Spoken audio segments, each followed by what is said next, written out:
Oke, sekarang kita akan mulai ke inti webinar hari ini. Untuk Kak Isya. Halo Kak, gimana nih kabarnya siang hari ini? Mas ya, karena lagi puasa, jam-jam kritis nih, saya heran mungkin teman-teman di sini juga merasakan hal yang sama. Oke. Nah, mungkin Kakak bisa kenalan dulu nih sama partisipan kita. Oke, thank you Sharon. Halo, selamat siang semua. Suara aku aman ya Sharon? Masuk kan? Aman, Kak. Oke, selamat siang. Sebelumnya aku mau apresiasi dulu teman-teman yang udah hadir di webinar pintarnya kali ini, yang mana ini hari Jumat menurut aku sih vibes-nya udah weekend banget, bahkan udah vibes libur lebaran ya, libur panjang. Dan ini juga kalau di tempatku mendung, tapi tetap ya agak agak bikin lemes gitu ya, bikin pengen kayak "Ya udahlah rebahan aja gitu, udah pengen libur nih, udah mau weekend gitu kan. Tapi teman-teman di sini masih menyempatkan hadir di webinar kali ini gitu. Perkenalkan nama aku Aisyah, lengkapnya Aisyah Horunisa Nurjamin. Mungkin teman-teman yang punya sosial media LinkedIn boleh yang mau connect ke aku di LinkedIn, nanti kita temenan di LinkedIn. Dan untuk domisili, sebenarnya di sini aku tulis domisili aku di Ciledug di Tangerang, Banten. Tapi kalau boleh jujur, dalam 1 minggu itu aku move city lah ya gitu. Jadi dalam 7 hari, 3 harinya itu aku di Ciledug karena memang ada kebutuhan harus WFO ke kantor di Jakarta, dan sisanya itu biasanya aku pulang ke kampung halaman aku. Kampung halaman aku ada di Garut. Kalau teman-teman ada yang orang Garut atau orang Bandung, mungkin tahu ya, kita sama-sama orang Sunda gitu. Nah, sekarang aku menjalani peran sebagai data analis di Pintarnya, kurang lebih sekarang lagi jalan bulan ke-8 di Pintarnya. Sebelum di Pintarnya, aku kerja di Hijab. Kalau teman-teman aware sama fashion, terutama fashion muslim, marketplace-nya pasti tahu Hijab ya. Hijab itu jadi marketplace yang mempertemukan antara penjual fashion muslim khususnya sama pembelinya gitu. Dulu aku di Hijab tahun 2022 sebagai brand acquisition. Tugasnya sih lebih ke kayak ngajakin brand-brand fashion yang mau join sebagai merchant di Hijab gitu. Tapi di tahun 2022 juga PT-nya Hijab, aku sharing aja ya mungkin di sini biar santai. Selain di Hijab, waktu itu PT-nya Hijab tuh punya brand baru, punya sister brand lah kasarnya gitu. Tapi core bisnisnya beda. Kalau Hijab memang marketplace antara bisnis to consumer, B2C, tapi kalau sister brandnya itu lebih ke B2B, business to business. Bisnisnya itu lebih ke ngajakin UMKM di Indonesia, terlepas UMKM-nya fashion atau UMKM-nya F&B atau bahkan UMKM-nya di software gitu yang masih kecil-kecil, kita coba untuk funding ke mereka dengan sistem pembayarannya pakai hukum bisnis Islam kayak gitu. Jadi sebenarnya waktu itu aku punya 2 peran gitu ya waktu di Hijab. Itu aku di sana sekitar 4 bulan di Hijab. Tapi jadi setelah lulus probation, karena waktu itu aku masih kuliah semester akhir harus nyelesain tesis, dan kebetulan waktu itu orang tua aku juga lagi sakit, jadi aku memutuskan untuk resign setelah baru 4 bulan doang untuk fokus ke kuliah sama ke ngejaga orang tua gitu. Nah, terkait pendidikan, aku terakhir kuliah di Telkom Bandung. Teman-teman Telkom tahu mungkin kampus Telkom ada di Buah Batu sama di Geger Kalong. Dulu aku kuliah di Geger Kalong di Fakultas Ekonomi dan Bisnis jurusan Digital Marketing. Dan insya Allah kali ini aku sama teman-teman di sini akan sharing gimana sih cara atau lebih ke tips gitu ya, pengalaman dulu waktu aku mempersiapkan pekerjaan waktu masih di bangku sekolah atau kuliah kayak gitu. Oke, boleh next Sharon. Oke, terima kasih Kak. Nah, mungkin kita bisa langsung aja masuk ke pembahasan kita hari ini ya Kak. Jadi waktu dan tempat dipersilahkan Kak. Oke, thank you. Nah, kemarin tuh sempat bahas sama teman-teman panitia gimana pengalaman ketika masih menjadi pelajar, ketika masih menjadi mahasiswa dalam mempersiapkan dunia pekerjaan. Kalau menurutku satu hal yang sangat-sangat penting, sangat-sangat mahal, dan menurutku teman-teman mungkin di sini ada yang masih kuliah, masih sekolah juga, ini jangan dilewatkan, yaitu being present gitu ya. Jadi kita harus memanfaatkan momen-momen itu, memanfaatkan fase-fase kita ketika masih di bangku kuliah memanfaatkan waktu-waktu sama teman-teman kita gitu. Kenapa? Karena momen-momen sekolah itu gak akan pernah terulang lagi gitu. Dan kerasa setelah kuliah tuh benar-benar, kalau yang aku rasain benar-benar kayak aduh kangen dia masa-masa sekolah gitu, kayak seru sama temen kesana kemari ngerjain ini itu, hahi, kayak bebannya tuh belum seberat kayak waktu udah kerja gitu. Jadi menurutku being present, manfaatkan momen yang ada, maksimalkan, dan juga mengetahui kenapa kita ada di fase itu. Contohnya kayak misal kenapa sih gue harus melanjutkan sekolah gitu, mungkin dari yang SMA ke kuliah, kenapa sih gue harus kuliah gitu. Terus kenapa sih kita harus kuliah di kampus ini, kenapa harus sekolah di sini, kenapa harus memilih jurusan ini, atau bahkan yang kecilnya kenapa kita harus memilih mata kuliah ini, karena kan kalau di kampus kita bisa milih ya, ambil mata kuliah apa gitu, ada mata kuliah pilihan gitu. Tapi yang paling penting adalah alasan, kita mengetahui alasan kenapa kita ada di situ gitu ya, kenapa kita ada di ruang kelas itu. Nah, menurutku selama masa kuliah itu, selama masa sekolah itu ada 3 kegiatan utama, yang kegiatan yang besar. Yang pertama di sini aku tulisnya classroom, tapi pada intinya adalah kegiatan belajar mengajar antara kita sama dosen, terlepas itu apakah di kelas atau misalnya online dan lain sebagainya. Diskusi kita sama dosen, diskusi kita sama teman-teman gitu ya. Terus yang kedua dari segi organisasi juga, kenapa kita pilih organisasi tersebut. Yang ketiga itu dari friendship. Mungkin aku coba ceritain satu-satu. Yang pertama, gimana sih maksudnya being present di kelas itu, apakah yang penting hadir, apakah gimana gitu. Tapi menurutku jadi kita tuh harus benar-benar dive into masa-masa belajar kita gitu. Kita benar-benar serius terkait pelajaran apa yang lagi kita ambil, dan berinteraksi dengan serius juga gitu sama dosen, sama teman-teman itu kayak gimana. Oh ya, tapi sebelum masuk ke situ, sebenarnya dalam ketika kita memilih suatu pilihan dalam hidup kan tentu kita ada pertimbangan ya, ketika kita memilih untuk kuliah gitu, misalnya ketika memilih untuk sekolah, itu kadang ada niat tersendiri kan di dalam hati gitu. Ada misal yang memang oh gue kuliah karena memang tuntutan dari orang tua, desakan dari orang tua, padahal gue nggak pengen banget sih gitu, ada yang kayak gitu. Terus kedua ada juga yang oh gue pilih sekolah lagi, lanjut sekolah karena memang teman-teman gue juga pada sekolah lagi gitu, gue nggak mau dianggap pengangguran gitu, kayak jadi tren-trenan aja gitu. Ada, atau memang ada juga orang-orang yang oh gue harus sekolah karena memang ingin membangun masa depan gue gitu, ada kan yang kayak gitu. Nah, tadi balik lagi ke menurutku 3 hal itu, 3 niat itu nggak ada yang salah selama kita benar-benar serius menjalaninya gitu ya.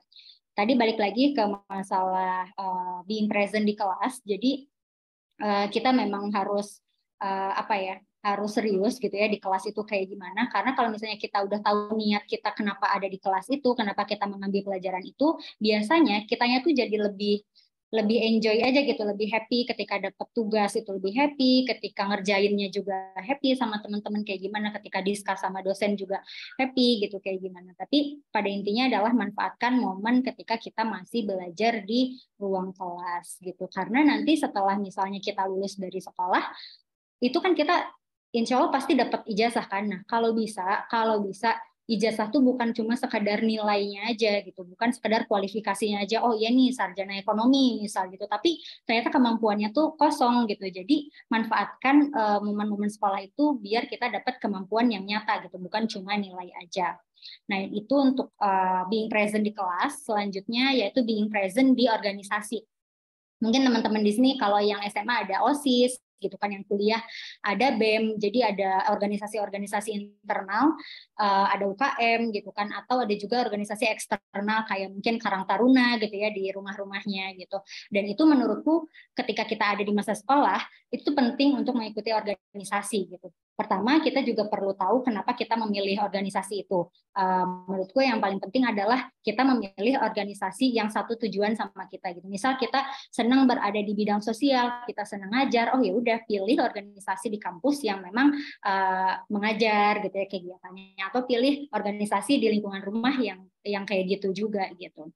Dan usahain ketika kita sebagai anggota organisasi, kita tuh bukan numpang nama doang gitu. bukan cuma misal sebagai staf Kementerian Sosial gitu misal, atau sebagai ketua bidang ketua bidang apa gitu ya. Nah itu usahain bukan cuma numpang nama doang ya, karena in real life pada nyatanya ada kan orang-orang yang kayak gitu. Tapi sayang banget menurutku kalau misalnya kita cuma numpang nama doang, karena di dalam organisasi itu kita bisa mendapatkan pengalaman-pengalaman juga gitu yang oke, mengasah skill set kita juga gitu. Nah, yang ketiga yaitu dari segi friendship, pertemanan. Menurut aku masa-masa sekolah itu pertemanannya benar-benar apa ya, seru sih menurutku gitu ya. Selain kita punya teman di kelas, selain kita punya teman di organisasi, kita juga kadang ada yang punya circle lain gitu, yang mana pertemanan ini cuma buat hahi aja gitu, buat jajan-jajan, buat makan-makan. Nah itu penting menurutku, jangan dihindari. Untuk teman-teman yang punya teman, untuk teman-teman yang suka jalan-jalan, itu nggak apa-apa banget gitu. Itu bukan sesuatu yang negatif selama kita tahu batasannya gitu ya. Kita tahu waktunya, mana buat belajar, mana buat ngembangin diri gitu, mana buat berteman gitu. Nah, kenapa pertemanan ini penting? Karena di dalam pertemanan itu kan kita sebagai individu ya, kita ketemu sama orang lain gitu, membangun network, kita secara kuantitas grupnya jadi makin besar gitu kan. Nah, di situ biasanya apa ya, kita tuh akan menambah apa ya, membuka cakrawala kita juga gitu, atau ininya gamblangnya kayak itu tuh bakal membuka rezeki kita gitu.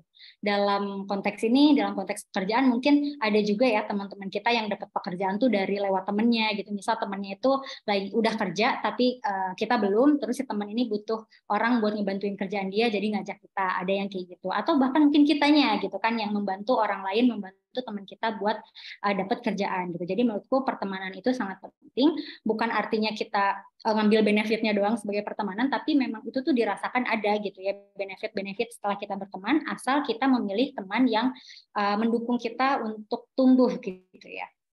Gitu. Nah, ketiga hal ini menurutku penting dilakuin selama kita masa kuliah. Kenapa? Karena pendidikan kita di kelas, terus organisasi kita, terus pertemanan kita itu tuh akan sangat membentuk dan membantu kita untuk self recognition gitu. Jadi kita bakal semakin tahu nih sama diri kita gitu. Misal selama 3 tahun atau selama 4 tahun kuliah, itu tuh kita jadi makin kenal. Oh, gue tuh kalau misalnya ketemu masalah suka bete dulu, tapi abis itu gue bisa kok nyelesain masalahnya, ada yang kayak gitu, karena udah terbiasa gitu kan sama masalah-masalah. Karena kan pasti kan di kelas ada aja masalah, di organisasi ada aja masalah, di pertemanan pun ada aja masalah. Dan dari ketiga hal ini menurutku selama masa kuliah tuh akan terasah gitu. Jadi kita semakin kenal sama diri sendiri, komunikasi kita juga makin oke, dan mungkin passion kita juga jadi ketahuan kan. Apalagi kalau misalnya di organisasi, oh gue senang ternyata jadi desain grafis gitu, karena dulu pas di organisasi gue sebagai desain grafis gitu kan, yang kayak gitu-gitu.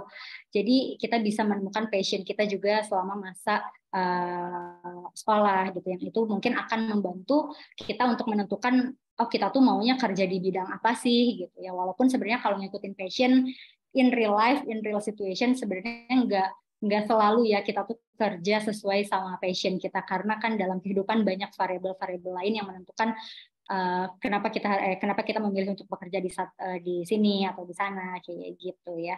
Tapi menurutku ketiga hal ini adalah penting. Jadi buat teman-teman yang masih berada di bangku sekolah, usahain maksimalin ketiga hal ini ya, karena nggak akan pernah terulang, dan being present dalam ketiga hal itu. Gitu. Oke, boleh lanjut Sharon. Oke, nah kalau ngomongin jurusan mungkin kalau di SMA ada IPA IPS atau ada tata boga dan lain sebagainya, kan banyak di kuliah juga kayak gitu. Nah, apakah jurusan harus selalu berhubungan dengan dunia pekerjaan? Jadi kalau misalnya dulunya jurusan IPA, oh mungkin nanti kuliahnya juga harus jurusan IPA. Menurut teman-teman sendiri, apakah wajib, apakah kudu banget gitu ya untuk sesuai? Nah, buat teman-teman yang ngerasa oh iya nih harus banget, boleh mungkin di kolom chat ketik 1. Kalau yang ngerasa kayak kayaknya enggak deh, enggak harus banget, boleh ketik 2. Ada yang ngerasa kayak wajib banget nih, bisa nggak ya kolom chatnya? 2. Oke. Ada yang jawab 1. Oke, yang jawab 1 ada 1 ya. Oke. Menurutku jawabannya subjektif ya. Apakah jurusan harus selalu berhubungan dengan dunia pekerjaan? Menurutku iya. harus banget ketika ketika kita contohnya ada di dunia kesehatan. Kalau misalnya kita mau jadi dokter, harus dong kuliahnya di Fakultas Kedokteran. Ketika kita mau jadi perawat, harus dong gitu kan kuliahnya di keperawatan kayak gitu-gitu. Untuk sektor-sektor tertentu memang wajib kayak gitu gitu. Untuk PNS juga kalau nggak salah BUMN itu lebih ngelirik kandidat yang memang sejalan gitu ya sama pendidikan dia. Nah, tapi ini tuh tidak menutup kemungkinan bagi kita kayak aku gitu ya, bagi kita yang mau terjun ke dunia swasta gitu, ke perusahaan-perusahaan swasta. Mereka tuh nggak menutup kemungkinan orang-orang yang punya jurusan background pendidikannya beda untuk menjadi role yang lain gitu, untuk convert ke role lain gitu. Nah, tapi walaupun dari dunia company swasta ini membolehkan, bukan artinya kita bisa dengan bebas asal nyemplung aja. Oh ya udah, gue dulunya tata boga, terus sekarang mau jadi data analis gitu misalnya. Nggak bisa kayak gitu. Misalnya dulunya gue tata boga tapi pengen jadi marketing gitu. Nggak bisa gitu ya. Kenapa? Karena kan ada requirement juga gitu ya dari perusahaan, harus punya skill ini, skill itu. Jadi aku saranin buat teman-teman yang memang mau nyemplung ke dunia perusahaan swasta itu dan punya background yang berbeda gitu ya. Contohnya kayak aku dari dulunya marketing terus sekarang ke data analis, itu usahain belajar secara mandiri gitu ya, baik itu self dari YouTube atau dari apa gitu kan yang gratis-gratis, atau bisa juga dari course-course yang ada gitu. Contohnya kayak sekarang kan di Pintarnya juga ada upskilling ya, baik itu berupa video yang gratis atau misalnya video-video yang memang berbayar tapi emang worth it sih gitu kan untuk ikutin gitu. Jadi buat teman-teman yang mau convert, yang dulunya belajar apa terus cita-citanya pengen jadi apa, it's possible, ini mungkin banget selama kitanya mau belajar. Di sini aku cantumin gambar sepeda karena ada yang pernah bilang kalau hidup itu kayak naik sepeda. Jadi selama kita mengayuh sepeda itu kita nggak akan jatuh. Tapi ketika kita berhenti, itu justru kita akan jatuh. Jadi buat teman-teman yang punya mimpi, terus bergerak, terus belajar. Gitu. Oke, boleh lanjut. Nah, setelah kita membentuk diri kita di masa sekolah, kita mungkin ada yang jadi tahu passion kita atau ada yang masih ngambang-ngambang, juga nggak apa-apa. Terus kita udah tahu tujuan kita mau berkarir di mana gitu ya, setelah punya referensi ngeliat-lihat oh kayaknya aku cocok deh jadi ini gitu ya, atau aku pengen deh jadi ini. Terus kita juga nggak berhenti belajar. Terus ada hal lain yang menurutku juga penting gitu ya, adalah mindset gitu. Jadi mindset apa sih yang harus dimiliki oleh fresh graduate atau mungkin di sini ada yang masih belajar sebelum memasuki dunia kerja gitu. Karena cara kita berpikir dan hal apa yang kita pikirkan itu akan mempengaruhi kegiatan kita sehari-hari, dan sehari-hari itu kan akan membangun karakter kita ya dalam kehidupan yang long term gitu. Jadi penting untuk punya mindset yang oke lah gitu. Nah, tapi yang oke itu yang kayak gimana sih? Aku pernah baca satu buku, mungkin di sini teman-teman juga ada yang tahu, judul bukunya itu Mindset, karangan Carol Dweck, kalau aku nggak salah pronounce-nya ya, namanya Carol Dweck, warna putih biru gitu. Dia ngebahas tentang mindset. Jadi beliau menyebutkan bahwa manusia itu punya dua tipe mindset gitu, rata-rata terbagi pada dua mindset. Yang pertama ada fixed mindset sama growth mindset gitu ya.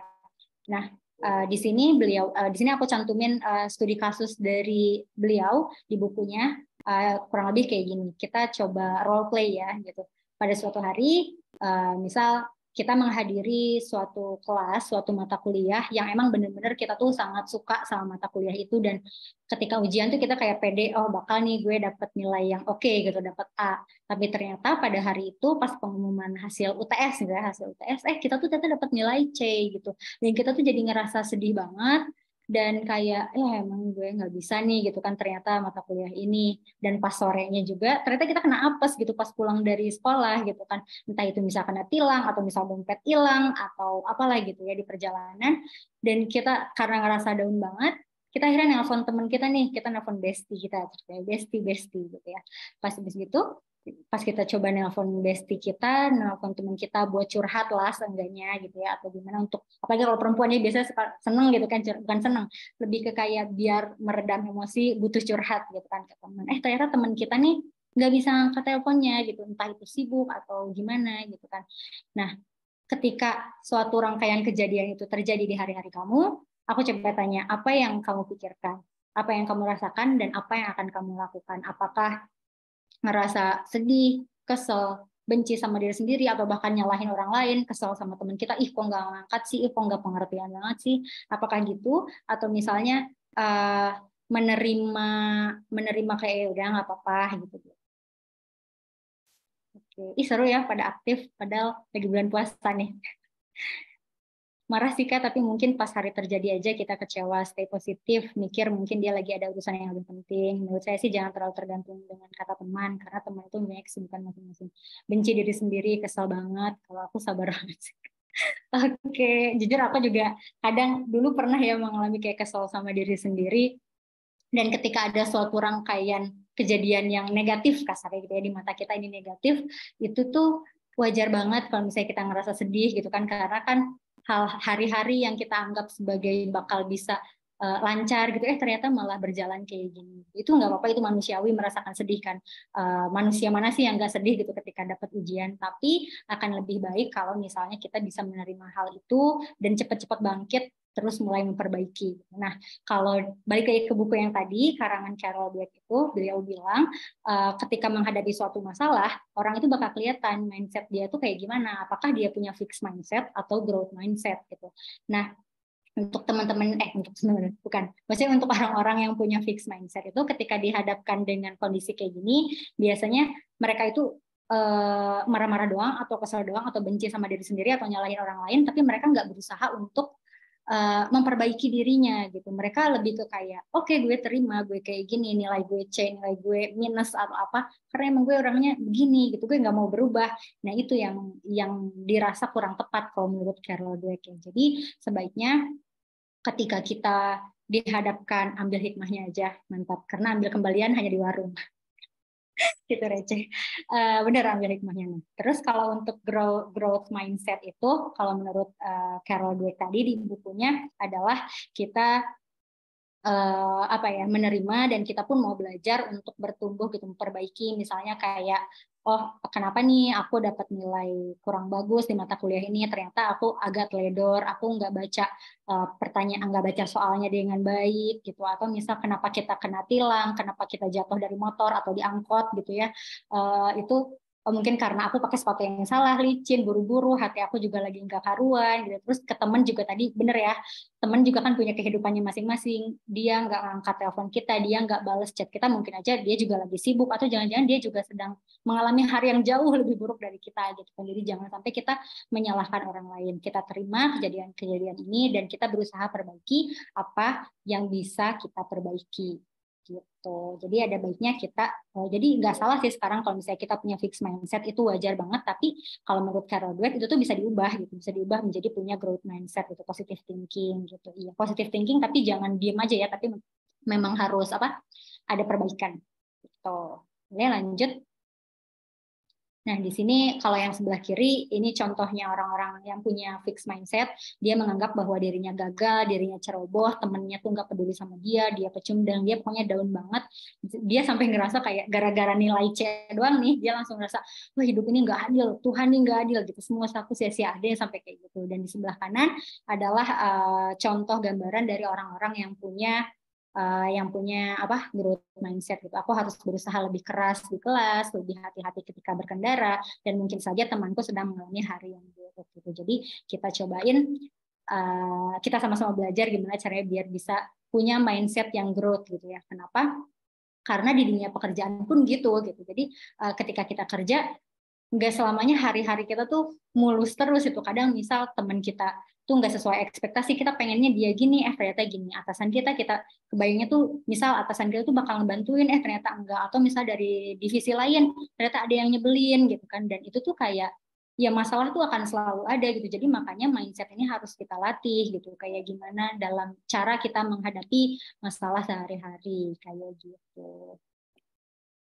Oke, boleh lanjut. Nah, selain punya mindset yang growth, ada beberapa hal juga yang menurutku penting. Yang pertama, oh ya, sebelum itu aku di situ membubuhkan icon kayak ada satu lingkaran kaca gitu, isinya kayak pohon-pohon tumbuh gitu. Nah, aku berharap sih kita tuh punya pikiran yang selalu tumbuh, selalu apa ya, berusaha punya positive thinking gitu ya di dalam hidup kita gitu. Nah, selanjutnya, poin-poin yang lain terkait mindset ini, yang pertama yaitu hard worker gitu. Jadi kita adalah orang-orang yang bekerja keras gitu. Bekerja keras maksud di sini adalah kita, contohnya kayak misal kita lagi dikasih tugas nih gitu. Kita coba untuk mengerjakan tugas itu secara sungguh-sungguh, secara maksimal. Kalau temen di kantorku bilang kayak, oh ya nih gue ngerjain ini sampai till drop kayak, entah maksudnya apa, tapi intinya kayak yang mungkin maksimal lah gitu ya kasarnya. Nah, tapi setelah kita berusaha secara maksimal, kita juga coba terkait hasilnya kita coba pasrahkan gitu kan, karena kan itu untuk urusan hasil tuh di luar ini ya, di luar kuasa kita gitu. Dan in real life pun kadang kita udah ngerjain maksimal banget, tapi ternyata hasilnya nggak sesuai harapan, ternyata nggak seoke itu gitu kan hasilnya. Nah, menurutku hard worker itu penting terlepas dari hasilnya itu akan bagus atau enggak, tapi at least ketika kita sudah berusaha semaksimal mengerjakannya oke banget gitu, kayak dari sisi kita nih gue udah coba usaha oke banget tapi ternyata hasilnya nggak oke tuh, ya udah nggak apa-apa, karena apalagi karena akan ada penyesalan kalau misalnya ketika kita ngerjain tugas itu tidak dengan maksimal gitu. Ketika kita maksimal aja hasilnya begitu, apalagi ketika nggak maksimal gitu. Walaupun ya dalam beberapa case ada ya yang nggak maksimal, tapi kok dia nilainya lebih bagus, ada yang kayak gitu. Tapi secara apa yang bisa kontrol, lebih baik kita coba usahakan untuk maksimal gitu ya dalam ngerjain sesuatu. Selanjutnya poin kedua ada keep learning. Sama ya kayak yang tadi dibahas terkait sepeda, kita juga harus mencoba untuk terus belajar, beradaptasi sama dunia pekerjaan yang lagi mau kita kejar. Misal aku pengen jadi orang marketing, oh berarti aku harus belajar ini. Aku harus ngambil course marketing nih di Pintarnya gitu kan, ada juga ya video-video gratis gitu mungkin terkait marketing kayak gitu. Dan ciri orang yang mau belajar adalah ciri orang yang mau berubah ke arah yang baik adalah orang-orang yang mau belajar gitu. Jadi jangan berhenti untuk belajar. Selanjutnya adalah obedient dan kreatif. Menurutku mindset ini juga perlu dibangun sejak masa sekolah, karena nanti ketika kita mulai masuk ke fase pekerjaan ya, kita kan akan punya tim, akan punya atasan gitu ya. Oh ya, obedient ini artinya taat atau patuh ya, dan juga kreatif gitu. Karena ketika kita udah masuk ke dunia pekerjaan, kunci baik buruknya seorang karyawan, seorang staff itu biasanya dilihat dari apakah dia taat, apakah dia patuh kepada atasan atau enggak gitu. Kenapa kita harus taat atau patuh kepada atasan? Karena kita kan punya tujuan yang sama ya sama atasan kita untuk menuju ke tujuan perusahaan gitu kan. Jadi kalau misalnya si staffnya nggak taat sama atasan, nggak ngerjain apa yang diminta sama atasan, itu kan jadi kayak agak bentrok gitu ya. Jadi kita perlu taat, tapi kita juga harus kreatif gitu. Jadi bukan cuma iya aja, tapi usahain kita juga bisa ngasih ide-ide terkait tugas yang dikasih ke kita gitu. Nah, terus gimana kalau misalnya kan memang ada ya tipe orang yang nggak bisa tuh diatur sama orang secara langsung. Konteksnya kan kalau di pekerjaan misalnya dalam satu tim, oh gue tuh nggak nyaman kalau misalnya ada orang yang nyuruh-nyuruh kasarnya gitu. Gue makanya lebih memilih untuk berwirausaha gitu kan. Nah, tapi kalau menurutku ya, berwirausaha pun kamu tuh tetap harus punya sifat, harus punya mindset taat, patuh dan kreatif gitu. Kenapa? Ketika kita berwirausaha, sebelumnya aku juga pernah punya usaha gitu sekitar 6 bulan dulu waktu SMA. Dan sama aja kita tuh tetap harus punya taat, patuh dan kreatif terhadap, tapi beda kolam aja gitu. Kalau orang yang kerja taat patuh sama atasan, kalau misalnya yang wirausaha taat patuh sama kondisi pasar. Misal kalau misalnya dia kerja dia punya bisnis sendiri di fashion gitu ya. Sekarang nih dekat Lebaran, pasti tuh dia tuh harus ngikutin permintaan pasar. Oh sekarang tuh trennya baju muslim cewek tuh ada payet-payetnya, atau sekarang tuh trennya pakai kain ini gitu. Dia tuh harus tetap bertahan, harus tetap taat sama kondisi pasar gitu. Kenapa? Kalau misalnya dia nggak mengikuti kondisi pasar, dia nggak taat, dia nggak patuh, ya mungkin bisa aja gitu dia tuh kolaps gitu bisnisnya. Jadi taat, patuh, dan kreatif itu dibutuhkan, baik itu kamu mau kerja sebagai karyawan, sebagai staff, atau kamu mau punya usaha sendiri. Tuh. Boleh next? Oke, apa tren dunia pekerjaan dari bidang yang digeluti sekarang? Sebelum masuk ke tren itu kan berarti ngomongin masa depan ya. Aku mungkin boleh cerita sedikit tentang apa yang aku kerjain dulu. Jadi aku sebagai data analis di Pintarnya itu aku ngelakuin sebenarnya kalau secara simpel aku itu ngasih cerminan kepada seluruh stakeholder, kepada orang-orang di kantor, bagaimana sih performa dari kantor kita gitu kan. Nah biasanya kita report dari segi data ya, dari segi angka report gimana sih kondisi, misal kalau di aku ada gimana kondisi perusahaan yang ada di yang join ke Pintarnya gitu, gimana kondisi apply rate-nya si job seeker di Pintarnya kayak gitu. Itu kita coba coba kita show, kita coba terjemahkan dari yang bentuknya angka menjadi sebuah cerita gitu. Nah biasanya aku dan teman-teman di timku itu ngerjain report, kita ngelaporin kondisi perusahaan ini dari segi harian. Jadi dalam sehari-hari tiap sore kita biasanya ada report, terus mingguan juga, seminggu sekali performa perusahaan kita kayak gimana, terus cara bulanan juga kayak gimana gitu dilihatnya. Jadi kita itu memang working secara closely dengan data-data dan angka-angka dari seluruh bisnis unit yang ada gitu di company kita gitu. Dan tools yang kita pakai mungkin di sini ada teman-teman yang udah jadi data analis juga ya.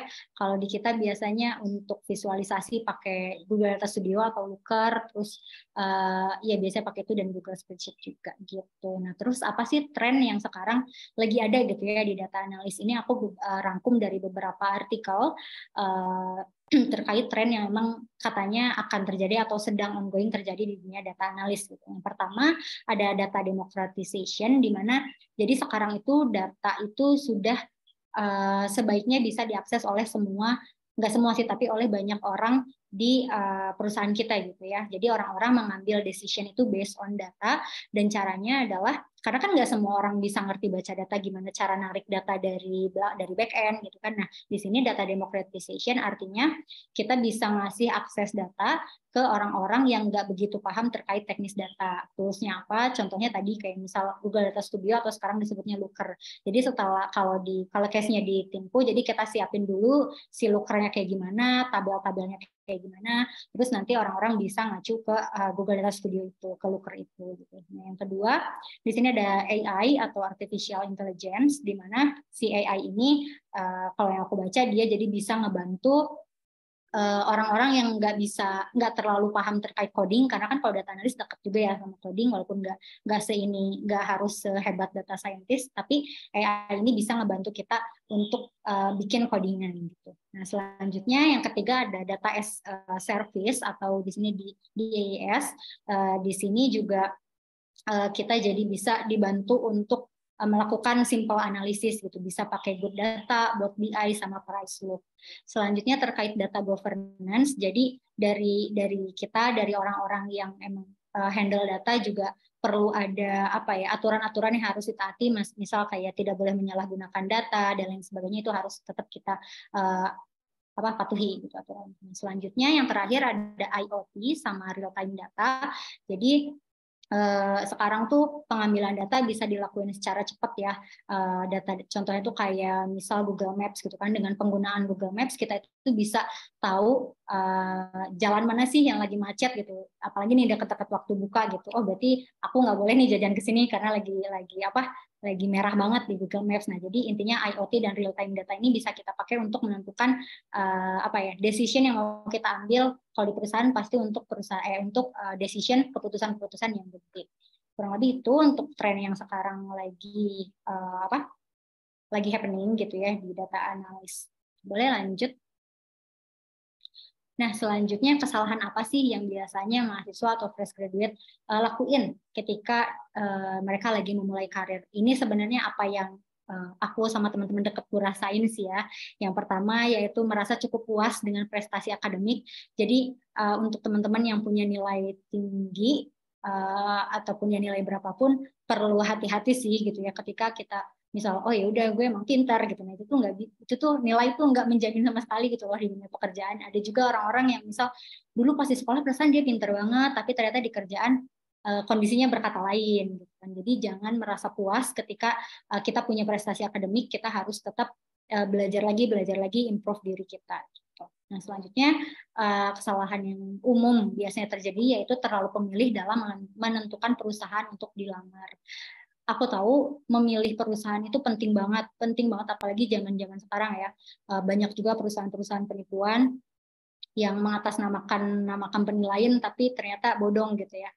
Nah, iya kita harus memilih tapi jangan terlalu tapi ketika kalau misalnya kita memang udah ngesortir gitu, ngefilter perusahaan mana yang dapat dipercaya, kita juga jangan terlalu pemilih gitu. Oh, gue pengennya di perusahaan-perusahaan yang gede nih, misalnya pengennya gue di Indomaret, gak mau di perusahaan-perusahaan kecil gitu. Nah, kalau menurutku sebagai fresh graduate atau misal untuk mahasiswa-mahasiswa yang mau magang, itu tuh ya boleh punya ambisi kayak gitu, tapi daripada enggak, menurutku nggak apa-apa loh untuk coba perusahaan-perusahaan kecil gitu. Kenapa? Karena pasti ada aja pelajaran yang bisa diambil gitu. Karena kan pasti ada beda ya. Misal aku dulu di marketing belajarnya tuh secara teori kayak gini. Ternyata ketika aku magang di perusahaan retail nggak kayak gitu loh teorinya gitu, nggak bisa seluruh teori itu bisa dipakai gitu. Kayak gitu. Jadi jangan terlalu pemilih untuk awal-awal selama kita masih kayak ya 1 tahun atau 2 tahun setelah lulus kuliah, lulus sekolah, nggak apa-apa gitu. Kita bangun profil dulu aja di perusahaan itu, kita coba membangun brand image yang oke gitu. Kita tunjukin kalau kita memang sebagai pekerja yang oke kayak gitu. Karena bisa aja kan itu perusahaan kecil ketika kita masuk, tapi setelah sama kita jadi makin oke juga kan, itu bagus juga ya gitu buat kita. Nah, selanjutnya adalah cepat mengeluh. Jadi mengeluh tuh manusiawi banget, boleh gitu ya kita mengeluh, tapi kalau bisa pada tempatnya. Pada tempatnya tuh maksudnya gimana? Jadi kalau yang aku alamin, mengeluh itu harus kepada orang yang tepat gitu. Kalau misalnya kita ngeluh ke siapa aja gitu, misalnya di status WA nih marah-marah gitu ya, mengeluh apa, menurutku itu tidak terlalu memberikan solusi ya. Karena kan mengeluh itu artinya kita mendapatkan masalah, terus kita mengharapkan solusi gitu kan. Nah, kalau bisa usahain mengeluh hanya kepada orang-orang yang memang bisa membantu kita gitu. Entah itu membantu memang benar-benar ngasih solusi ke kita, ngasih jalan keluar, ngasih arahan, atau misalnya ya nggak apa-apa, emang dia tuh pinter dengerin cerita gitu kayak gitu, itu tuh nggak apa-apa. Jadi mengeluh tuh nggak apa-apa asal pada tempatnya. Apalagi sekarang kita udah gede, terus banyak jejak digital juga. Jadi menurutku harus hati-hati sih dalam mengeluh di zaman sekarang. Boleh lanjut? Nah, selanjutnya panduan mempersiapkan dunia kerja. Ini yang aku sama teman-teman dekatku coba lakuin ya ketika mempersiapkan dunia kerja. Yang pertama yaitu membangun profil.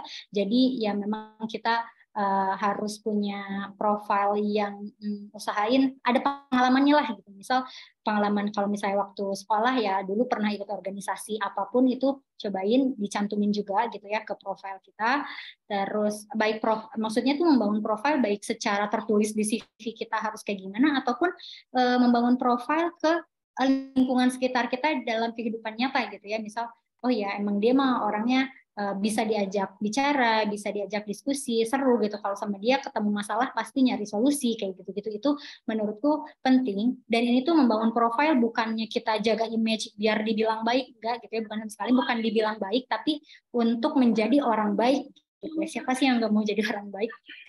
Nah, poin yang kedua yaitu membuka diri pada kesempatan. Jadi kan kadang kita urusan pekerjaan tuh bisa aja kita yang nyari atau misal pekerjaan itu yang nyari kita gitu. Jadi ketika pekerjaan itu yang nyari kita coba aja membuka diri, kita coba dulu, ataupun ketika kita menemukan ada apa tuh brosur-brosur kerjaan yang oke, kita coba aja dulu gitu. Sebagai fresh graduate itu tuh nggak apa-apa untuk coba. Karena ada privilege juga loh gitu buat fresh graduate, ketika dia melakukan kesalahan tuh biasanya lebih agak ditolerir gitu ya kalau masa kerjanya belum jauh-jauh banget. Jadi jangan takut untuk mulai, jangan merasa nggak pede. Selama kita udah belajar, selama kita banyak berdoa juga dan ngerasa yakin banget sama jalan yang mau kita ambil, coba aja gitu, membuka diri pada kesempatan. Nah, selanjutnya memilih perusahaan di aplikasi terpercaya. Ini yang kayak yang tadi udah diceritain juga ya, kalau banyak penipuan-penipuan, seenggaknya kita bisa kontrol apa yang bisa kita kontrol, yaitu memilih job platform yang memang terpercaya gitu. Di sini teman-teman bisa coba pakai Pintarnya, salah satu perusahaan job platform yang dilahirkan oleh orang-orang Indonesia juga gitu, dan untuk orang-orang Indonesia. Jadi ada baiknya kita coba support perusahaan-perusahaan startup yang memang datang dari orang Indonesia kayak gitu. Boleh lanjut?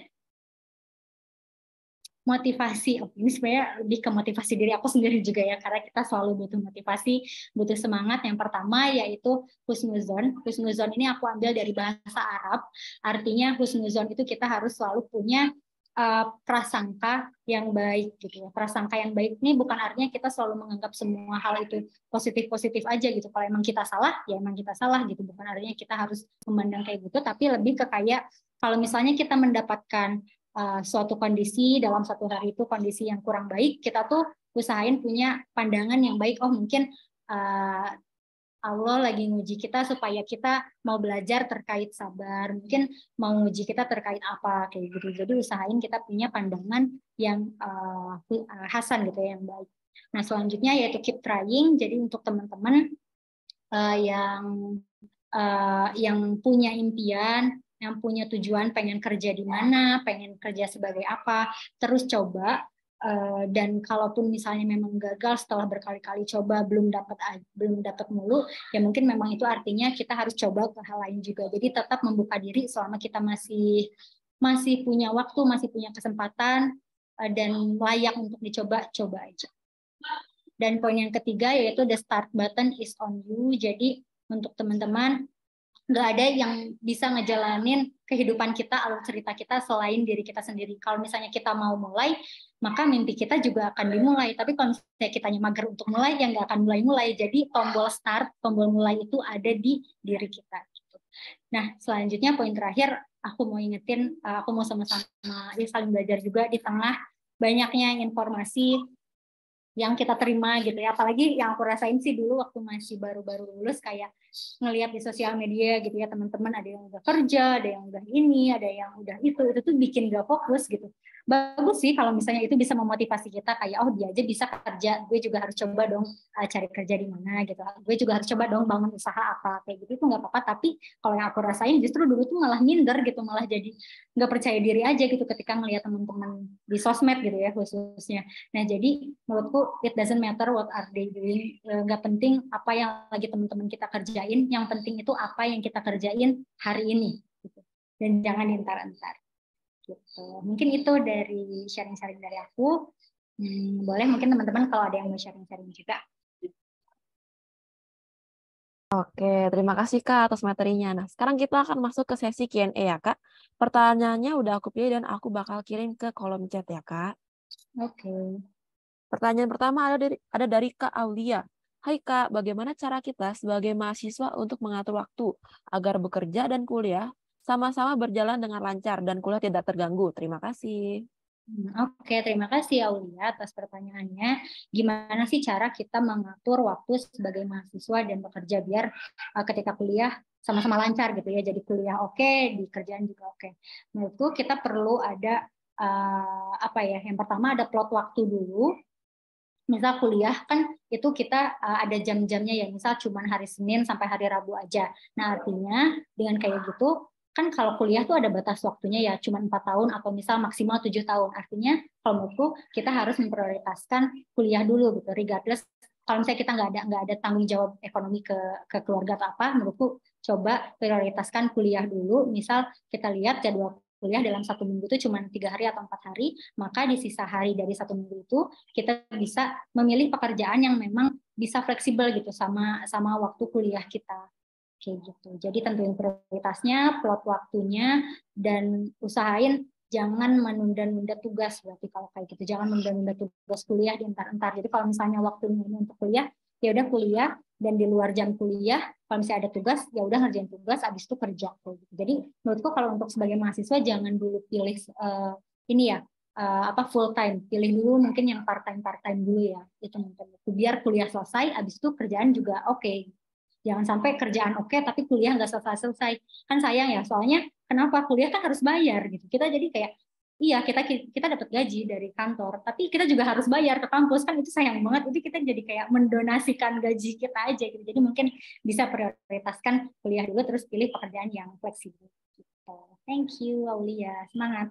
Oke, terima kasih Kak atas jawabannya. Kita ke pertanyaan selanjutnya ya Kak. Ada dari Kak Marsha. Bagaimana cara mengatasi rasa tidak sesuai dengan passion jika memulai karir sebagai fresh graduate bagi mahasiswa setelah lulus? Dan tips-tips fresh graduate dalam menentukan passion untuk bidang pekerjaan yang dipilih. Oke. Kalau tips-tips fresh graduate dalam menentukan passion. Sejujurnya kalau urusan passion itu kan subjektif banget ya. Aku juga lucunya gitu ya, aku S1, S2 jurusan marketing, jadi kurang lebih selama 6 tahun aku belajar marketing, belajar sales, dan selama 6 tahun itu, dan setelah 6 tahun itu, aku jadi yakin kalau aku tuh bukan orang marketing, gitu. Aku jadi kayak, oke, aku nggak bisa nih di marketing, aku nggak cocok, gitu. Dan di situ, ya jadi maksudnya, ya passion tuh emang akan selalu berubah-ubah gitu ya. Kalau aku terus orang-orang yang lebih tua dari aku kalau ngobrolin passion pasti berubah-berubah gitu ya. Dan jadi jangan apa ya, jangan terlalu gue harus punya passion nih, apa ya passion gue, nggak harus kayak gitu, jalanin aja dulu gitu. Misal kayak marketing, aku dulu marketing, ya udah aku coba dulu nih di marketing gitu kan. Oh ternyata nggak cocok, terus aku lihat-lihat lagi gitu kan, apa nih yang orang-orang sekarang lagi rame kerjanya di bidang apa. Oh ada di bidang data gitu ya, aku lihat tuh di bidang data kayak gimana. Oh ternyata hubungannya sama matematika, hubungannya sama gimana cara memberikan decision, keputusan kepada perusahaan kayak gitu-gitu. Terus kayak ini menarik juga ya kayak gitu. Terus aku coba belajar, ikut kursus-kursus gitu ya. Ternyata bisa juga loh kayak gitu. Jadi maksudnya jangan terlalu fokus dengan mencari passion kita apa gitu, tapi lebih ke dicoba aja. Dan gimana cara mengatasi rasa tidak sesuai dengan passion jika memulai karir sebagai fresh graduate. Ya itu tadi sih, memang dalam kenyataannya banyak juga kan orang-orang yang urusan passion sama urusan kerjaan tuh kadang hal yang berbeda gitu. Kita bisa lihat mungkin ada orang yang senangnya tuh di pertanian sampai dia akhirnya kuliah di IPB gitu kan. Dia kuliah di pertanian, perikanan, tapi ujung-ujungnya karena kondisi ekonomi misal atau karena kondisi lingkungan rumah dia yang tidak mendukung untuk menjadi petani, maka dia akhirnya pindah ke bank kayak gitu-gitu. Jadi memang urusan kerja sama passion tuh variabelnya banyak banget. Kita mungkin bisa coba pilih mana yang kira-kira pekerjaan yang kira-kira kita bisa nyaman, yang ada nyambung-nyambungnya sedikit sama passion kita. Gitu. Semangat, coba aja. Oke, terima kasih Kak. Kita ke pertanyaan selanjutnya Kak. Ada dari Kak Margareta. Kak, aku udah nganggur 3 tahun. Setiap masukin lamaran pekerjaan tuh jarang banget dipanggil. Kalaupun ada, pasti nggak lolos wawancaranya lah, nggak lulus tesnya lah. Nah, aku mau minta tipsnya Kak. Gimana sih cara membuat lamaran yang baik dan benar? Terus tips mengikuti wawancara biar percaya diri dan tidak gugup. Karena aku introvert banget Kak. Terima kasih Kak. Oke, bentar ya. Yang pertama, aku udah nganggur 3 tahun, siap masukin lamaran pekerjaan tuh jarang banget dipanggil. Nah, di situ mungkin bisa kita evaluasi dulu ya. Apakah pekerjaan-pekerjaan yang kita lamar itu sesuai nggak sih sama sama kondisi diri kita gitu. Apakah pendidikannya sama atau enggak? Apakah misalnya jangan-jangan perusahaan yang kita lamar tuh memang dia tuh butuh kemampuan yang skill set yang susah banget, yang mana itu tuh harus dipelajari gitu. Kalau misalnya memang kayak gitu, ya kita harus belajar dulu gitu. Jadi pilih pekerjaan-pekerjaan, lowongan-lowongan pekerjaan yang memang sesuai sama kita. Itu dulu yang pertama. Yang kedua, pasti nggak lolos wawancara. Nggak pasti ya, mudah-mudahan kedepannya lolos gitu ya. Itu dulu. Aku minta tipsnya gimana? Sorry. Walaupun ada pasti nggak lolos wawancara. Ya, mungkin mudah-mudahan kedepannya lolos ya. Minta tipsnya Kak, gimana sih cara membuat lamaran yang baik dan benar. Terus ya, membuat lamaran yang baik dan benar. Sesuaikan sama requirement, sama permintaan sama kualifikasi dari si lowongan itu. Misal kalau misalnya lowongan itu lagi nyari orang marketing, lagi nyari host gitu ya, atau lagi nyari orang yang bisa bikin desain, maka menurutku nggak apa-apa untuk bikin CV atau lamaran yang agak colorful gitu ya, tapi jangan berlebihan. Tapi kalau misalnya ternyata si lowongan itu lebih lebih butuh orang yang punya kemampuan tertentu gitu ya, misal harus bisa ini bisa itu, maka bikinlah lamaran yang memang sesuai sama itu. Jadi kalau yang aku dan teman-teman rasain, kita tuh punya beberapa jenis lamaran gitu. Jadi ketika ketika ada lowongan di perusahaan A, oh ya udah aku bikin lamaran baru nih buat perusahaan A. Nah, ketika ada lowongan di perusahaan B, aku tuh bikin lamaran baru juga, disesuaikan gitu kata-katanya, terus desainnya, terus poin apa sih yang aku tunjukin gitu dari diriku dalam requirement ini, dalam permintaan si perusahaan B. Jadi kadang memang beda-beda gitu. Jadi usahain disesuaikan aja sama permintaan dari perusahaan itu gitu. Itu untuk lamarannya. Dan untuk wawancara, gimana caranya biar percaya diri dan nggak gugup. Yang pertama, gugup itu pasti, dan usahain mungkin kita kontrol apa yang bisa kita kontrol. Yang pertama, siapin diri dulu, wawancara ini tuh bakal tentang apa, kita siapin kira-kira kita akan bisa nggak ya ngejawab pertanyaan-pertanyaan itu. Kita bisa tanya ke teman-teman atau mungkin ada kakak tingkat yang pernah diwawancara di sesi ini, itu biasanya pertanyaannya apa. Jadi kita siapin diri kita dulu, habis gitu yang kedua penting juga untuk menyiapkan waktu di hari itu gitu. Jadi kita perlu siap-siap, kita harus punya lingkungan yang mendukung gitu. Maksudnya tuh jangan sampai ke distract biar nggak gugup gitu kan.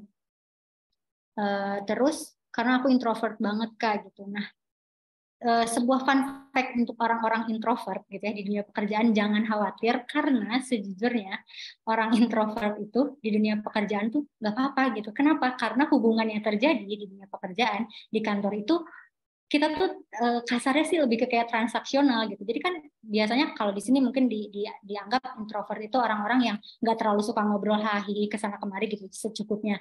Nah, kabar baiknya di kantor tuh kita bisa secukupnya gitu. Ketika kita secukupnya, ya udah orang-orang juga nggak akan mandang kita kayak gimana gitu. Dan untuk wawancara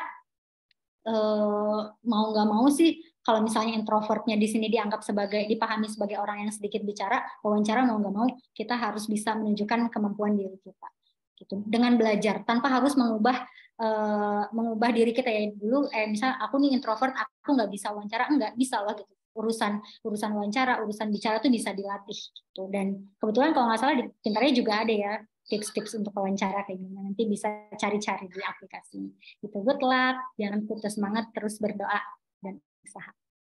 Oke, terima kasih Kak. Kita ke tiga pertanyaan terakhir ya Kak. Oke.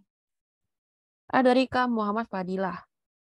Di zaman ini jumlah kelulusan tidak sebanding dengan jumlah lowongan kerja yang ada. Apalagi di masa kerja, lebih dominan yang 70% diterima itu karena orang dalam. Sisanya hasil usaha sendiri atau prestasi yang dimiliki. Nah, pertanyaannya, selain skill dan pengalaman yang dimiliki dengan kualitas bagus, langkah apa saja yang harus dilakukan untuk lulusan baru atau mahasiswa untuk mendapatkan kerja sesuai dengan basic ataupun kejuruannya, Kak? Oke. Selain skill dan pengalaman yang dimiliki, berarti kita di sini case kita mau ngambil kerjaan yang sesuai ya sama kerjaan kita juga, sama pengalaman kita. Menurutku ini udah oke banget sih kalau kayak gitu, bakal lebih mudah dilirik oleh perusahaan yang butuh karyawan. Langkah apa aja yang harus dilakuin? Kalau misalnya kita udah belajar di bidang yang sama, mungkin kita bisa membangun network ya. Kita bisa lebih banyak gabung sama orang-orang yang memang ada di pekerjaan itu gitu. Misal gini, kan sekarang tuh ada ya kayak komunitas-komunitas apa ya, kalau misal mau jadi barista deh gitu, misalnya kan ada komunitas barista kayak gitu-gitu. Nah, kita coba mendekati orang-orang yang memang ada di lingkaran itu. Kenapa? Karena nanti tuh pasti ada aja gitu obrolan-obrolan kayak entah itu mereka lagi butuh karyawan gitu kan di sini atau gimana gitu. Jadi lebih ke ningkatin network, baik itu network secara offline ataupun secara online gitu kan. Kalau sekarang banyak juga orang-orang yang share-share portofolio gitu kan di sosial media mereka, di LinkedIn, di Instagram gitu, kayak gimana biar intinya sih biar dapat lirikan lah gitu dari orang-orang. Karena kan kalau urusan kerja kan urusan rezeki ya, nggak ada yang tahu gitu dari mana. Gitu. Jadi mungkin bisa ningkatin networknya. Gitu. Oke, terima kasih Kak. Kita ke pertanyaan selanjutnya. Ada dari Kak Ritmon. Bagaimana Anda dapat mengatasi rasa takut dan ketidakpastian saat memulai karir sebagai fresh graduate?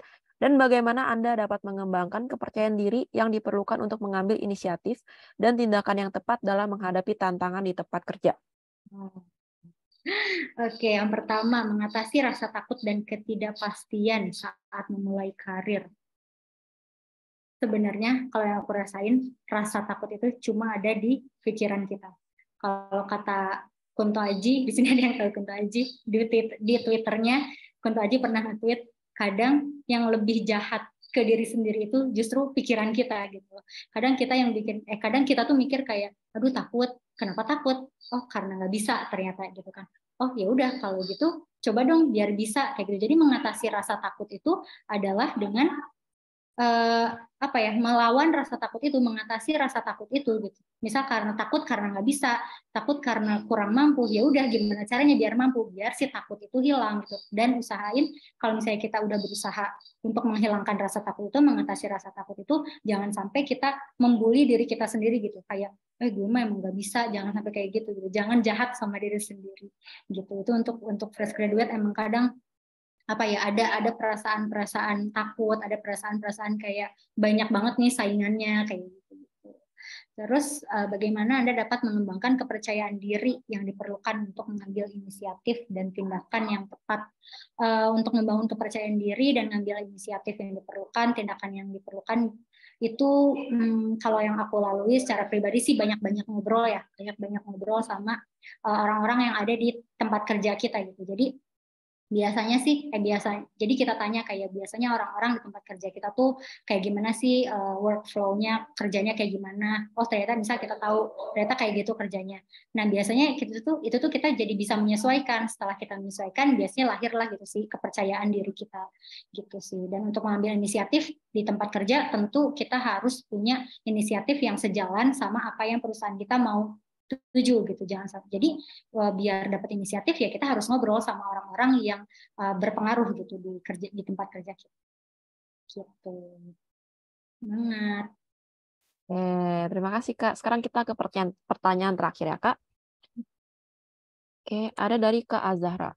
Halo Kak, aku sering baca di Tweetbase tentang kerja banyak dari mereka bilang sesulit itu buat kerja di lingkungan yang benar-benar baru ditemui sampai bikin mereka pengen keluar kerja atau resign. Padahal baru kerja beberapa bulan atau bahkan beberapa minggu. Kira-kira gimana Kak cara mengatasi hal tersebut?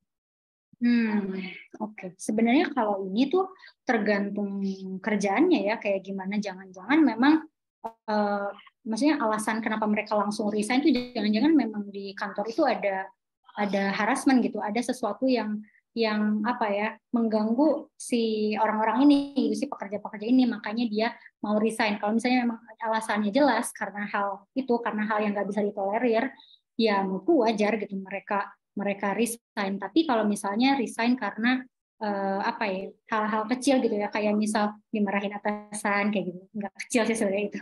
Tapi kalau misalnya hal-hal yang sebenarnya masih bisa kita improve, menurutku bertahan dulu aja selama beberapa minggu, selama masalah itu masih bisa kita toleransi. Dan ketika kita dapat masalah, jangan dipendam sendiri, kita perlu bicara gitu. Kalau misalnya di kantor memang kita nggak nyaman misal sama atasan kita atau sama tim kita ada yang bikin kita nggak nyaman, nah kita coba cari solusi ke orang-orang. Misalnya kalau tim kita yang bikin nggak nyaman, berarti kita bisa cari solusi ke atasan kita gitu kan, kayak aku nggak nyaman nih gini, bukan mengadukan tapi lebih ke cari solusi gitu.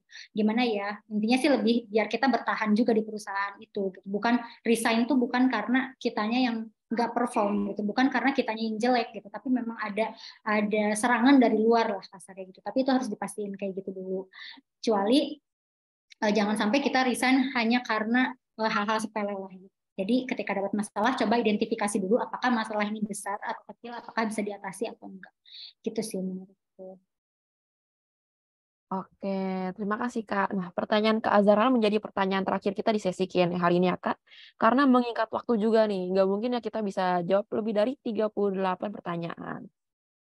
Oke. Nah, sebelum kita akhir webinar hari ini, kita bisa foto bareng dulu ya Kak, berdua. Oke, 1, 2. Sekali lagi. 1, 2.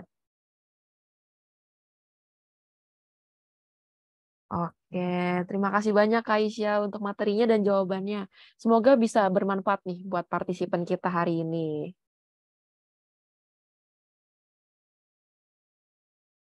Oke, nah mungkin kalau Kakak mau meninggalkan ruangan, boleh meninggalkan ruangan terlebih dahulu ya Kak. Oke, aku izin live duluan ya. Makasih Sharon, makasih teman-teman panitia dan teman-teman peserta. Terima kasih Duluan. Kak.